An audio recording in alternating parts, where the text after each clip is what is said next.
భాగాన్ని మన కోసం దీవించునుగాక. ఇక్కడ దేవుని వాక్యం చాలా స్పష్టంగా మన ప్రభువు ఎలాంటి వాడు, మనం ఆరాధిస్తున్నటువంటి ఆ మహోన్నతుడు యొక్క గుణ లక్షణాలేంటియో ఈ యొక్క భాగంలో భక్తుడు ఉత్తరం రాస్తూ చెప్తున్నాడు. ఆ 7వ వచనంలో సోదరి చదివినట్లుగా, విశ్వసించు వారుచున్న మీకు ఆయన అమూల్యమైన వాడు అని తెలియజేస్తున్నాడు. సో ఈయన అమూల్యమైన వాడు, హీఈస్ సో ప్రీసియస్ అని ఇంగ్లీష్ బైబిల్లో రాయబడి ఉన్నది. ఏ ప్రభువును మనం ఆరాధించడానికి వచ్చామో, ఏ ప్రభువును మనం మనసారా హృదయపూర్వకముగా పూజించడానికి వచ్చామో, ఏ ప్రభు మన జీవితంలో మేలు చేశాడు, ఆయన ఆరాధించాలి, ఆయన సన్నుతించాలి, ఆయన కీర్తించవలసిన బాధ్యత మనకున్నది అని చెప్పేసి ఏ ప్రభువును బట్టి ఈ స్థలానికి వచ్చామో ఆ ప్రభు ఎలాంటి వాడంటే అమూల్యమైనటువంటి వాడుగా ఈ మధ్యాహ్న కాల వేళ మనము ఆయన్ను ఆరాధిద్దామండి. బస్ అమూల్యము అనే పదానికి బహుశా కొన్నేసి ట్రాన్స్లేషన్లో లేకపోతే సో రేర్ అని రాయబడి, అనగా అరుదుగా చిక్కేటువంటి వాడు. సో రేర్ అంటే అరుదుగా చిక్కుతుంది, అది కొన్నే ఉంటాయండి. ఇప్పుడు రోల్స్ రాయల్ కార్ అని చెప్పేసి ఉంది. ఆ రోల్స్ రాయల్ కారు మనం డబ్బులు ఇస్తే మనకి ఇరు, అది కొన్ని కోట్లు ఉంటుంది, అది మనం డబ్బులు ఇస్తే మనకి ఇరు. కానీ అది వాళ్ళ స్టేటస్ని బట్టి, వాళ్ళు మంచి రాజకీయ నాయకులు ఉండాలి, మంచి పేరు పొందిన వాళ్ళే ఉండాలి, ఇలాగా వారి పేరును బట్టి ఆ యొక్క కారు వాళ్ళకి అమ్ముతారంట. మనం డబ్బులు ఇచ్చినా కూడా మనకు అమ్మరండి, మనం ఎన్ని కోట్లు ఇచ్చినా కూడా మనకు అమ్మరు. కనుక అది కొన్నే ఉంటాయి, రేరుగా ఉంటాయి, అరుదుగా ఉంటాయి. అలాగే ఇక్కడ మన ప్రియ ప్రభువు కూడా అరుదైనటువంటి అమూల్యమైనటువంటి ఒక వరముగా మనకు లభించాడు. కనుక ఈ మధ్యాహ్న కాలంలో ఆయన్ను ఆరాధించబద్దులమై ఉన్నామండి. మన ప్రియ ప్రభు యొక్క ఔన్నత్యం, మన ప్రియ ప్రభు యొక్క విశిష్టత, లేకపోతే మన ప్రియ ప్రభువు యొక్క అమూల్యత మనకు కానీ అర్థమైతే, మనకు కానీ అవగతమైతే ఆయన ఆరాధించకుండా, ఆయన స్తుతించకుండా, ఆయన ఘనపరచకుండా మనం ఉండలేమండి. ఎందును బట్టి అంటే ఆయన అమూల్యత మనలను ఆ విధంగా మారుస్తుందని దేవుడు మాటలు ఈ సమయంలో మనకు మాట్లాడుతున్నాడు. ప్రియమైన సోదరులారా, ప్రియమైన సోదరి, ఆయన ఆరాధించడానికి వచ్చావు, ఆయన ఎలాంటి వాడో నువ్వు గుర్తించాలి. ఆయన స్తుతించడానికి వచ్చావు, ఆయన ఎంత ఉన్నతిలో నువ్వు గుర్తించాలి. ఆయన ఘనపరచడానికి వచ్చావు, ఆయన ఎంత మహోన్నతమైన కార్యాలు మన ఎలా చేశాడో, చేయబోతాడో, చేయగలడో మనము అర్థం చేసుకుంటే తప్పకుండా ఆయన ఆరాధించకుండా మనము ఉండలేమండి. అయితే ఈ యొక్క అధ్యాయంలోనే ఆయన ఎందుకు అమూల్యమైన వాడు అనే ఆ భాగంలో తెలియజేస్తున్నాడు. సోదరుడు చదివింది కదా, 22వ వచన భాగంలో చూడండి. 22వ వచనం, అదే అధ్యాయము, అదే వచ్చిన భాగం, 22వ వచన భాగం. ఆయన పాపము చేయలేదు, ఆయన నోటను ఏ కపటము లేదు. ఆయన పాపము చేయలేదు. ప్రియమైన వాళ్ళరా, మానవ రూపాన్ని ధరించుకుని ఒక మానవుల్లాగా ఈ లోకానికి వచ్చాడు. మానవుల్లాగే ఆకలి కొన్నాడు, మానవుల్లాగే దాహం కొన్నాడు, మానవుల్లాగే కన్నీరు వచ్చింది, మానవుల్లాగే బాధపడ్డాడు, మానవుల్లాగే శ్రమపడ్డాడు. మానవుడు కలిగి ఉన్నటువంటి ఎమోషన్స్ మొత్తం ఆయనలో ఉన్నాయి.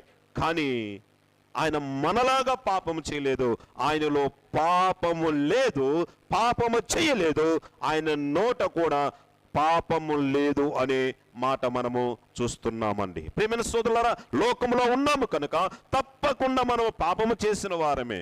ప్రియమైన వాళ్ళారా, ఈ లోకంలో ఉన్నారు, పాపము చేసి దేవుడు అనుగ్రహించు మహిమను పొందలేకపోతున్నారు అని దైవలేఖనం తెలియజేస్తుంది. కనుక ఖచ్చితంగా పాపం చేసిన వారమే.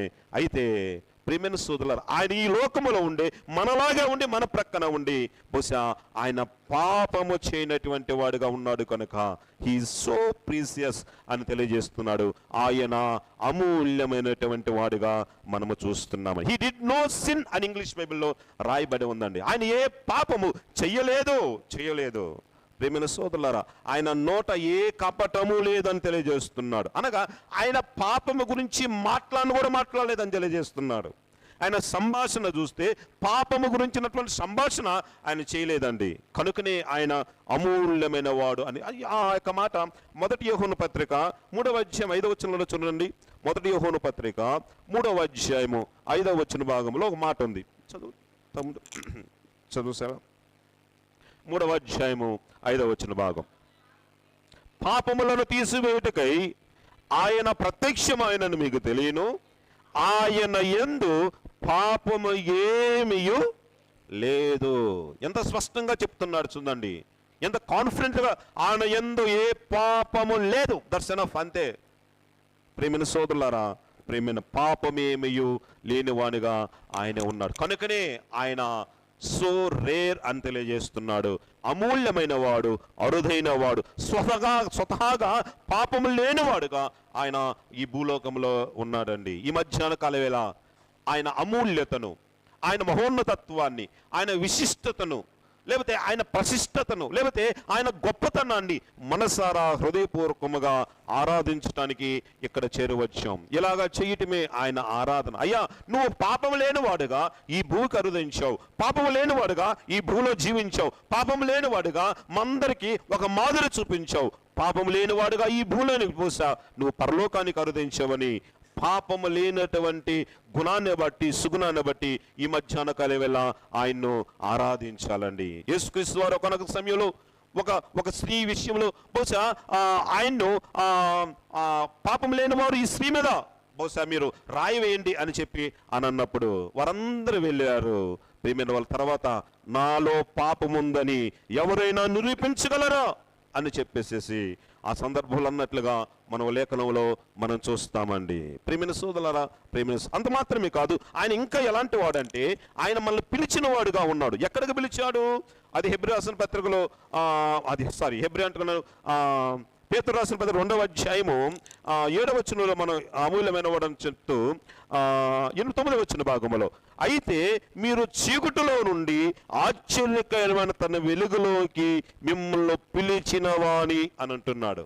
ఆయన ఎక్కడికి పిలిచాడండి? చీకటిలో ఉన్న మనలను ఎక్కడికి పిలిచాడు? వెలుగులోనికి పిలిచాడండి. చీకటిగా ఉన్న మన క్రియలను, చీకటిగా ఉన్న మన జీవితాన్ని, చీకటిగా ఉన్న మన బ్రతుకును, చీకటిగా ఉన్న మన యొక్క వ్యక్తిత్వాన్ని ఆయన ఏం చేశాడు? వెలుగుగా మార్చిన వాడుగా ఉన్నాడండి. వెలుగుగా మార్చాడు. ప్రియమైన సోదరులారా, ప్రియమైన సోదరి, వెలుగైన వాడు, వెలుగుగా మన ముందు ఉన్నవాడు, మన ఆరాధనకు యోగ్యుడు, మన స్తుతికి కారణభూతుడండి. ప్రియమైన సోదరులారా, ఆశ్చర్యకరమైన తన వెలుగులోకి మనల్ని పిలిచాడండి. అంతమంది పిలిచి గమ్ముగా ఉన్నాడా? కానీ మనకిచ్చిన ఆధిక్యత ఏంటండి? రాజులైన యాజక సమూహముగా మనల్ని చేశాడు. రాజులైన యాజక సమూహముగా మనల్ని చేశాడండి. ప్రేమైన సోదరులారా, పిలిచి గమ్ముగా లేదు. మీరు పాపం చేసి ఏదో మిమ్మల్ని క్షమించాను, మీరు ఒక మూల ఉండండి అనలేదు. కానీ ఆయన రాజులుగా, యాజకులుగా మనల్ని చేశాడు. ప్రేమైన సోదరులారా, ప్రేమైన సోదరి, రాజులు అనంటే ఒక అధికారానికి, యాజకులు అనంటే ఒక పరిశుద్ధతకు, పవిత్రతకు బహుశా సూచనగా ఉండగా, ప్రేమైన సోదరుల అలాంటి వానిగా మళ్ళా మార్చాడు. అంత మాత్రమే కాదు, మనందరిని కలిపి మరొక విధంగా చేశాడు. పిలిచి ఏం చేశాడు అక్కడ? పరిశుద్ధ జనముగా ఏర్పాటు చేశాడు. ప్రేమైన సోదరులారా, చీకటి నుంచి ఆశ్చర్యకరమైన వెలుగులోకి పిలిచాడు. పిలిచిన దేవుడు సైలెంట్గా ఉండలేదు, రాజులను యాజక సమూహముగా చేశాడు. అంత మాత్రమే కాదు, ఆ రాజులైన యాజక సమూహాన్ని ఎలాగా చేశాడు? పరిశుద్ధ జనముగా ఏర్పాటు చేశాడు. ప్రేమైన సోదరులారా, ఎంత గొప్ప ప్రేమండి. అందును బట్టి ఈ యొక్క మధ్యాహ్న కాల వేళ ఆయన్ని ఆరాధించడానికి వచ్చామండి. ప్రేమైన సోదరులారా, నేటి కాలంలో పొగరటానికి కొంతమంది ఏర్పాటు చేసుకున్నారు. అరే, నన్ను గురించి పొగుర్రా, గ్రూపుల్లో పొగుడు, అక్కడ పొగుడు, ఇక్కడ పొగుడు అని పొగరటానికి కొంతమందిని ఏర్పాటు చేసుకుంటున్నారు. ప్రేమైన సోదరులారా, అంత మాత్రమే చెన్నైలో అంట చచ్చిపోయిన తర్వాత ఏడవటానికి ఊరు లేరని చెప్పేసి ఏడ్చే వాళ్ళని రెంటకు తెచ్చుకుంటున్నారట. మీకు తెలుసా?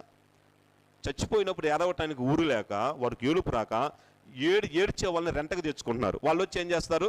ఆ శవం ఉన్నప్పటి నుంచి వెళ్ళిన దాకా ఏడుస్తూనే ఉంటారు. చూసిన వాళ్ళు ఏమనుకుంటారు, అబ్బో ఎంత ప్రేమో, ఎంత ఆప్యాయత అనగా చచ్చిపోయినప్పుడు ఏడవటానికి కూడా ఏర్పాటు చేసుకుంటున్నారండి. అంత మాత్రమే కాదు, జపాన్లో తన కష్టాలన్నీ చెప్పుకోవటానికి ఇంట్లో వాళ్ళు మీరు నీ కష్టాలు నాకు వద్దురా బాబు అంటారు, స్నేహితులు నీ కష్టాలు నాకు వద్దురు అంటారు. కనుక తన కష్టాలన్నీ, తన మనసులో ఉన్నటువంటి కష్టాలు, బాధలు చెప్పుకోవటానికి ఒక వ్యక్తి ఉంటే బాగుంటుందని చెప్పేసి ఆ వ్యక్తిని కూడా రెంటకు తెచ్చుకుంటున్నారంట. 1 గంట నీ ప్రక్కన ఉండి నీ చెప్పిన కష్టాలన్నీ వింటాడండి, తర్వాత డబ్బులు తీసుకుని వెళ్ళిపోతాడు. ఇలాగా మనుషులు ఏర్పాటు చేసుకుంటున్నారు. కానీ మన దేవుడు ఏర్పాటు ఎలాగున్నదండి?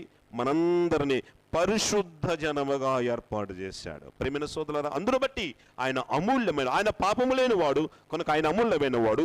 చీకటి నుంచి ఆశ్చర్యకరమైన వెలుగులోకి పిలిచిన వాడు కనుక అమూల్యమైన వాడు. పిలిచిన దేవుడు సైలెంట్గా ఉండలేదు, రాజులైన యాజక సమూహముగా చేశాడు కనుక ఆయన అమూల్యమైన వాడు.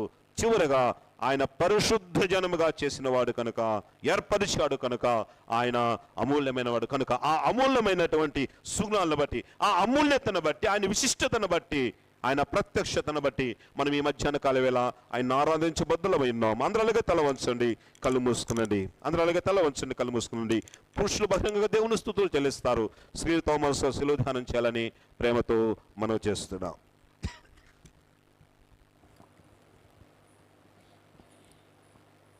ముసలమ్మ ముచ్చట్లు కట్టి పెట్టి పరిశుద్ధ గ్రంథాన్ని చేత పట్టి దీక్షతో నడుము కట్టి ఇంటింటి తలుపు తట్టి, దీక్షతో నడుము కట్టి ఇంటింటి తలుపు తట్టి, ఏసయ్యా ఊసే చెప్పమ్మా ఊరికనే ఉంటే తప్పమ్మా,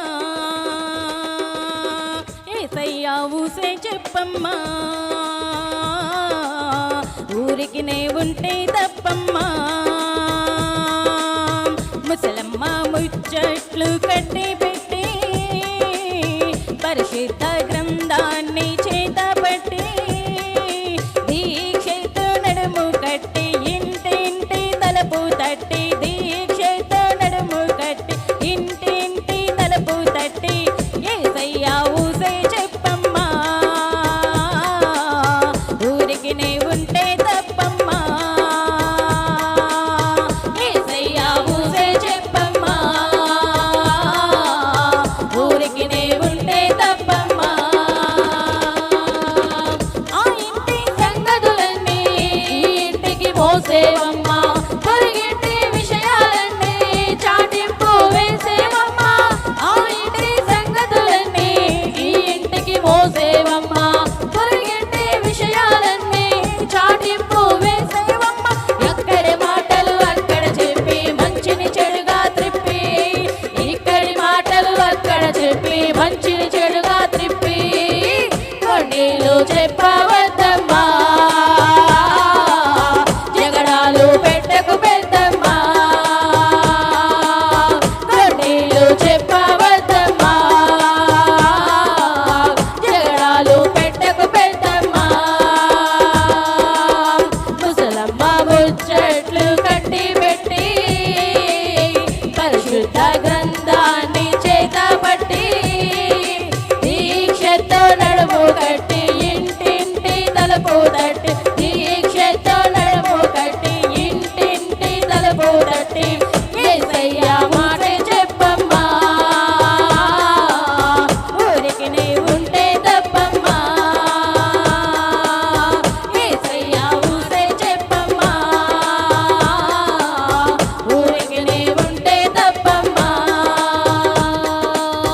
కల్పించిన కథలంటే చెవి కోసుకుంటావమ్మా, చెడు మాటల సభలంటే నువ్వే ముందుంటావమ్మా. కల్పించిన కథలంటే చెవి కోసుకుంటావమ్మా, చెడు మాటల సభలంటే నువ్వే ముందుంటావమ్మా.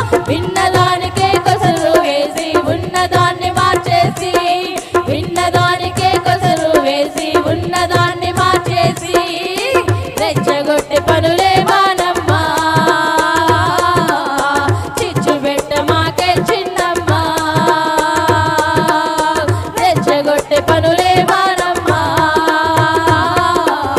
చిచ్చు పెట్ట మాకే చిన్నమ్మా. ముసలమ్మ ముచ్చట్లు కట్టి పెట్టి పరిశుద్ధ గ్రంథాన్ని చేత పట్టి దీక్షతో నడుము కట్టి ఇంటింటి తలుపు తట్టి, దీక్షతో నడుము కట్టి ఇంటింటి తలుపు తట్టి, ఏసయ్యా ఊసే చెప్పమ్మా ఊరికినే ఉంటే తప్పమ్మా, ఏసయ్యా ఊసే చెప్పమ్మా ఊరికినే ఉంటే తప్పమ్మా.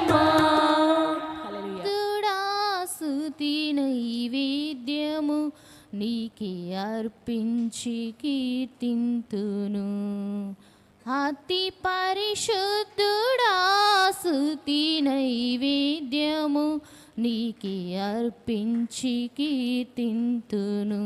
నీవు నా పక్షమై నన్ను దీవించగా, నీవు నా తోడువై నన్ను నడిపించగా, జీవింతును నీ కోసమే.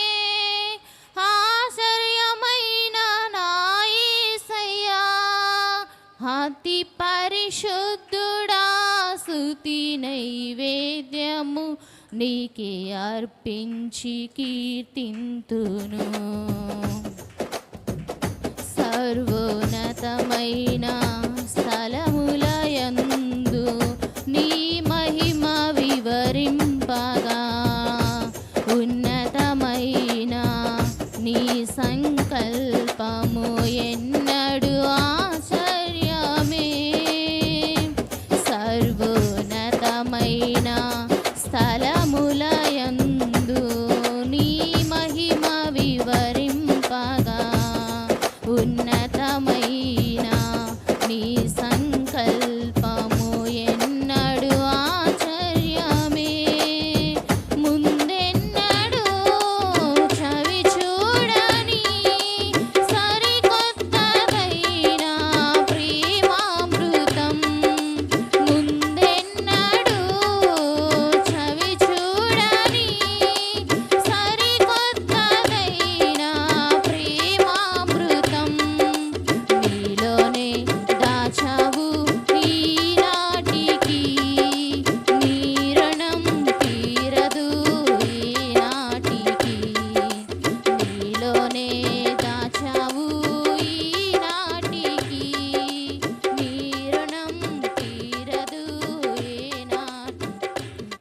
ప్రేమించేదన్ అధికముగా ఆరాధింతున్ ఆసక్తితో, ప్రేమించేదన్ అధికముగా ఆరాధింతున్ ఆసక్తితో, నిన్ను పూర్ణ మనసుతో ఆరాధింతున్, నిన్ను పూర్ణ బలముతో ప్రేమించేదన్, నిన్ను పూర్ణ మనసుతో ఆరాధింతున్, నిన్ను పూర్ణ బలముతో ప్రేమించేదన్. ఆరాధన ఆరాధన ఆరాధన ఆరాధన ఆరాధన ఆరాధన ఆరాధన. ప్రేమించెదన్ అధికముగా ఆరాధింతున్ ఆసక్తితో. ఎబినేజరే ఎబినేజరే ఇంతవరకు ఆదుకొన్నవే, ఎబినేజరే ఎబినేజరే ఇంతవరకు ఆదుకొన్నవే, నన్ను ఇంతవరకు ఆదుకొన్నవే, నన్ను ఇంతవరకు ఆదుకొన్నవే. నిన్ను పూర్ణ మనసుతో ఆరాధింతున్, నిన్ను పూర్ణ బలముతో ప్రేమించేదన్. అందరు తల వంచండి, కళ్ళు మూసుకునండి. వెంకటరామయ్య గారు వాగ్వచ్యతో ప్రార్థన చేస్తారు.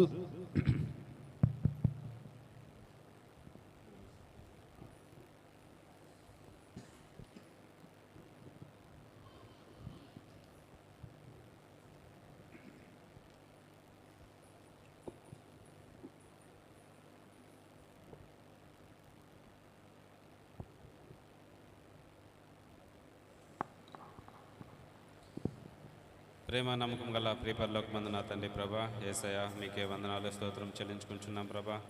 యేసయ్య నాయన ఇంతవరకు ఈ ఆదివారపు ఆరాధనలో నాయన ప్రభా, ఇంతవరకు నాయన ప్రభా మమ్మల్ని క్రమంగా మర్యాదగా నడిపించిన విధానాన్ని బట్టి వందనాలు స్తోత్రం చెల్లించుకుంటున్నాం ప్రభా. యేసయ్య చేరి వచ్చినటువంటి ప్రతి ఒక్క బిడ్డను గురించి ప్రార్థన చేస్తున్నాం ప్రభా. వారిని దీవించండి, ఆశీర్వదించండి ప్రభా. ఇంకా ఎవరైతే రాలేదో ప్రభా వారందరినైనా ప్రభా మీ చిత్తమైతేనైనా ప్రభా త్వరగా వచ్చేదానికి సహాయం చేయండి ప్రభా. అదేవిధంగా నేను ప్రభా మీ చిత్తమైతేనైనా ప్రభా నెక్స్ట్ సెషన్లో పాల్గొనడానికి సహాయం చేయమని అడుగుతున్నాం ప్రభా. యేసయ్య మీకే వందనాలనైనా స్తోత్రములైనా. యేసయ్య మీ దైవజనులు లేచిన ప్రభా వాక్యం చెప్పబోచుండగా ప్రభా మా హృదయాలకు ఎటువంటి వాక్యం అవసరమో ప్రభా అటువంటి వాక్యాలను మాకు అందించమని అడుగుతున్నాం ప్రభా.